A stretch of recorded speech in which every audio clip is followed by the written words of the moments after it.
Olá, assombrados! Eu sou Ana Paula e vou contar vários relatos para vocês.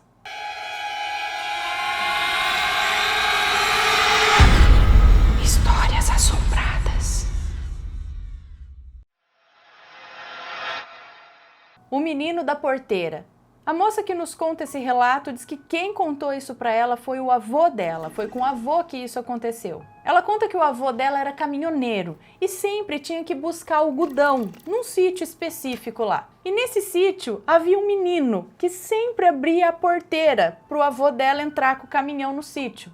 E um certo dia, o avô dela, como sempre, retornou àquele mesmo sítio para buscar mais algodão.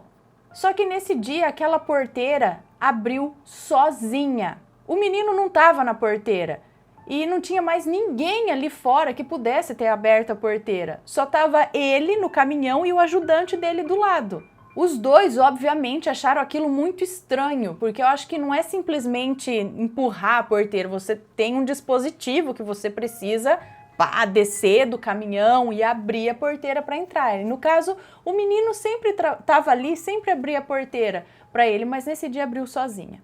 Eles acharam estranho, mas deixaram passar. Dias depois, tiveram uma surpresa quando souberam que o menino que abria a porteira havia falecido justamente naquele mesmo dia em que a porteira abriu sozinha. Eles nunca nem souberam o nome daquele menino, muito menos a causa da morte. Chora menino. A moça que nos conta esse relato diz que é um relato histórico, assim como foi o edifício Joelma para a capital paulistana. O cemitério Chora Menino, da zona norte de São Paulo, foi erguido em 1897. Foi um dos maiores depósitos de corpos de crianças em 1875, pela grave epidemia de varíola, que vitimou os pequeninos. Muitos, por serem filhos de colonos ou escravos forros, deixavam ali os corpinhos das crianças ainda agonizando, já que a morte era inevitável e a contaminação era grande. O local nunca foi bem visto e muitas lendas rondam o cemitério. E na década de 60, uma mulher foi detida pela polícia e notificada na antiga TV Tupi. E foi descoberto que a mulher jogava bebês no cemitério, segundo ela, para cumprir um pacto. As crianças eram pegas de abrigos ou roubadas e eram jogadas ainda vivas para serem devoradas por animais e em rituais ainda vivas. Um dia, uma das crianças sobreviveu, o que deu a digna justiça, e a mulher foi presa. Mas diz que o local é assombrado na região até os dias de hoje, pois muitas e muitas pessoas relatam que durante a noite o choro e a agonia das crianças perturbam o sono daqueles que moram ali perto. Essa breve história é só para vocês compreenderem o quanto esse local é assombrado. Agora ela vai contar aqui um dos relatos. Um certo dia, duas jovens estavam caminhando por ali para ir para uma baladinha no bairro de Santana e foram surpreendidas por um garoto que disse para elas não passarem na frente do cemitério. E elas, com medo, não do garoto, mas de um possível crime, elas mudaram a sua rota e não passaram na frente do cemitério, elas foram por uma outra rua paralela. Pois bem, ao passarem na área do cemitério, mas bem distante do mesmo, descobriram que se tivessem passado na frente do cemitério, elas teriam morrido, pois houve ali um acidente grave, em um lugar aparentemente calmo, levando muitos a serem carbonizados.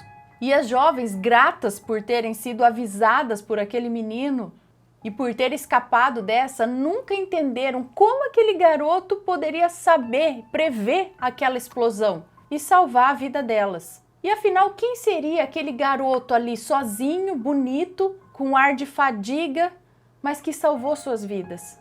E ela diz que uma dessas jovens é ela, a moça que nos conta esse relato, e a outra é sua melhor amiga. E acredite, diz que todos ali têm alguma coisa para contar sobre o cemitério Chora Menino. Aprendendo informática no sonho. A moça que nos conta esse relato diz que não é médium ostensiva, mas tem um ou outro sonho significativo. Tipo, ela sonhou que estava abortando e realmente acordou com sangramento. Graças a Deus, hoje o filho dela está com 18 anos. mas ela teve que tomar remédio para segurar. Bom, ela conta que trabalha na mesma empresa há 30 anos. E até por volta de 1994, ela trabalhava com o DOS, que é o sistema operacional que antecedeu o Windows. Para quem não conheceu, ele não era nada intuitivo. Não tinha mouse, todos os comandos eram digitados. Nessa época, então, instalaram o Windows 3.11. Ou 3.1? 3.11? Nem eu lembro, gente do céu, sou muito nova. E ela estava aprendendo a trabalhar com esse Windows.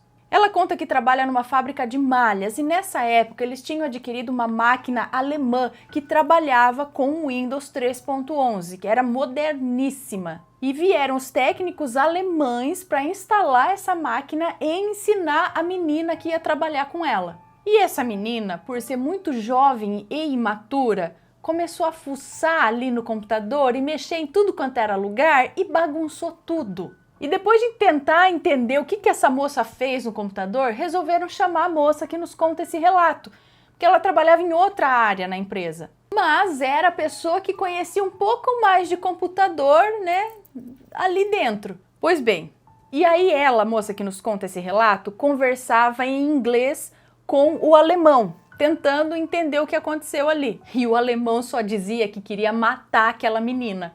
Ela conta que ficaram até tarde e não conseguiam resolver o problema do computador da máquina. Então ficou combinado que os alemães iriam lá para o sul, onde tinha uma filial da empresa deles, consultariam outros técnicos e entrariam em contato com ela para tentar resolver o que estava acontecendo. Assim combinado, ela foi para a casa dela. E nessa noite ela dormiu e sonhou que alguém mostrava para ela onde estava o problema no computador. E era um número que havia sido mexido que aumentava ou diminuía a borda da janela. Ela conta que nem sabia que dava para fazer isso. No dia seguinte ela chegou para trabalhar e logo sentou ali e foi procurar para ver se existia mesmo esse número, esse lugar que ela viu no sonho dela e que tinha que mudar um número ali. E qual não foi a surpresa dela quando ela localizou realmente o local e o número, assim como ela tinha visto no sonho.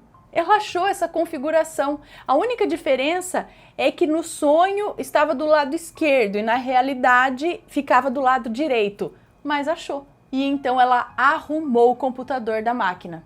E está esperando até hoje os técnicos alemães entrarem em contato. Meu irmão ganhou flores de uma moça em sonho. A moça que nos conta esse relato é do Mato Grosso do Sul, Ponta Porã. E isso aconteceu com o irmão do meio dela, há mais ou menos uns 20 anos atrás. Ela conta que tem 2 irmãos, que na época tinham 15 e 16 anos. Hoje o irmão mais velho dela teria 36 anos, pois ele faleceu há 2 anos de câncer. E o irmão do meio tem 35 anos e isso aconteceu com ele. Bom, os meninos saíram com os amigos, pois eles tinham combinado de assistir um filme na casa de um deles. Foram assistir um filme de terror. E durante o filme, um dos amigos queria ver quem ali tinha coragem de entrar no cemitério à noite. E todo mundo falou que entrava sim. E assim fizeram.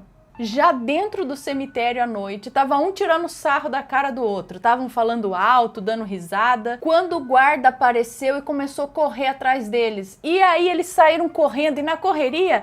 Um amigo pegou um vaso do cemitério, o irmão dela pegou uma cruz de um túmulo e pularam o muro. E aí, já longe do cemitério, quando se deram conta de que pegaram alguma coisa lá de dentro e não sabiam o que fazer com aquilo, tipo, por que eu peguei uma cruz, não é? Pegou um vaso. Aí eles não sabiam o que fazer com aquilo, jogaram num terreno baldio. E voltando para casa, naquela noite, o irmão dela teve um sonho com uma moça. Ela aparecia para ele, dava uma rosa para ele, e ela dizia que dava a rosa para ele em troca dele devolver o que pertencia a ela. E ele conta que ele sabia que aquela moça era bonita, mesmo sem conseguir ver o rosto dela direito no sonho. Mas quando acordou, o irmão dela não deu muita importância a isso. Só que assim, ele teve esse mesmo sonho com a moça entregando a rosa para ele, falando que entregava a rosa em troca do que era dela, que ele devolvesse o que era dela. Ele teve esse mesmo sonho por 5 dias seguidos. No 7º dia, ele sonhou com a moça, só que dessa vez ela disse o seguinte, que ela já tinha dado a ele um buquê de rosas e ele ainda não tinha devolvido o que era dela e que ela não ia pedir mais. Depois dessa, o irmão dela acordou, levantou às 5 da manhã, catou a moto dele, foi até o tal do terreno baldio que ele tinha jogado aquela cruz, achou a cruz, foi até o cemitério, conversou com o guarda, explicou a situação e o guarda disse que sabia de qual túmulo se tratava. E levou o irmão dela até esse túmulo e falou: olha, essa moça morreu de um acidente. E o irmão dela viu a foto da moça e disse que ela era realmente muito jovem, muito bonita. E ele devolveu a cruz no local que era dela, né, no túmulo dela. E naquela mesma noite ele teve outro sonho com essa moça, onde ela veio até ele e disse: eu sabia que valeria a pena dar um buquê de rosas para você. Depois disso, o irmão dela nunca quis nem saber de passar perto de cemitério. E quando ele contou o que tinha acontecido para a mãe dele, disse que a mãe dele deu um xingo nele, falou que se fosse um espírito ruim, tinha feito mal a ele. Ainda bem que era uma moça boa. E é isso aí, pessoal. Se gostaram desses relatos, deixa um joinha, se inscreve no canal, segue a gente nas redes sociais e compartilha esse vídeo com seus amigos. Um beijo para vocês e até o próximo relato. Tchau!